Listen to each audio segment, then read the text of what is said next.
Hello friends, आज का हमारा टॉपिक है principle and maxims of teaching. First हम देखेंगे प्रिंसिपल ऑफ टीचिंग।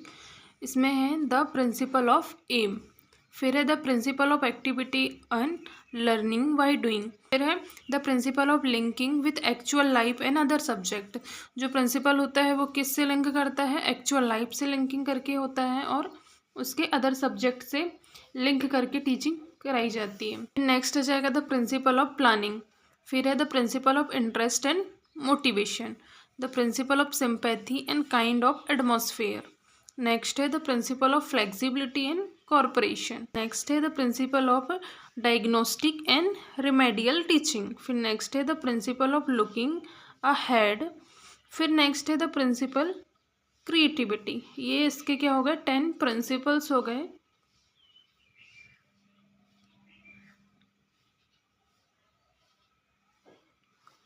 अब हम देखते हैं मैक्सिमस ऑफ टीचिंग।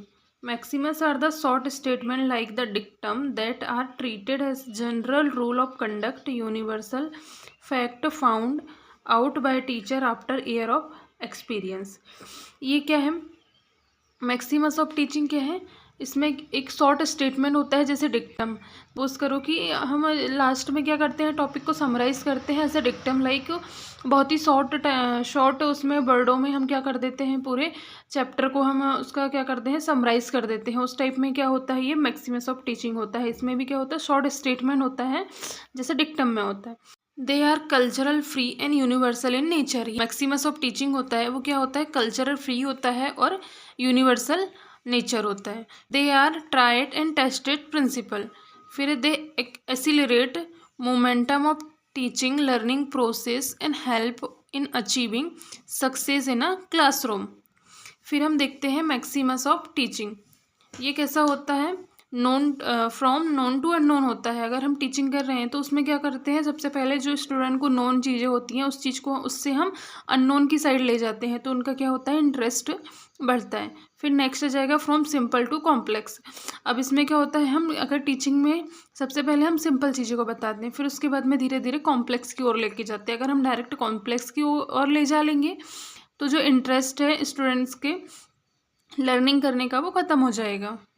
फिर नेक्स्ट आ जाएगा फ्रॉम कॉन्क्रीट टू एब्स्ट्रैक्ट। फिर आ जाएगा from particular to general. Next आ जाएगा फ्रॉम होल टू पार्ट। फिर आ जाएगा from psychological to logical. Next आ जाएगा from induction to deduction, from empirical to rational. फिर आ जाएगा फ्रॉम एनालिसिस टू सिंथेसिस। ये मैक्सिमस ऑफ टीचिंग में क्या होता है, जैसे हम किसी भी लेसन को हम क्या करते हैं, एक्सप्लेन करते हैं, पूरा लेसन हम पढ़ते हैं, तो उससे उस क्या जर्नी है इसकी, पूरे लेसन को पढ़ने से लेके उसको समराइज़ करने तक का सफ़र समझो। कि हम पहले क्या करते हैं, पूरे लेसन को समझते हैं, फिर लास्ट में एज अ समराई हम समराइज़ करते हैं, तो उसका क्या हो जाता है, एक पूरा रिजल्ट निकल जाता है। इसी तरीके से ये क्या होता है, मैक्सिमस ऑफ टीचिंग होता है। एक बड़े चीज़ को हम क्या करते हैं, छोटी चीज़ में कन्वर्ट कर देते हैं। जैसे हम बहुत कभी क्या होता है, बहुत बड़ा हम क्या लेते हैं, एक सेशन लेते हैं, तो उसका हम क्या बना लेते हैं, फुट नोट्स बना लेते हैं। उस तरीके से ही होता है। यहाँ पे हमारा मैक्सिमस ऑफ टीचिंग खत्म होता है। Thank you for watching this video. अगर आप और भी MPMSU के न्यू क्वेश्चंस आप देखना चाहते हैं तो आप मेरे साथ जुड़ सकते हैं। Thank you for watching this video.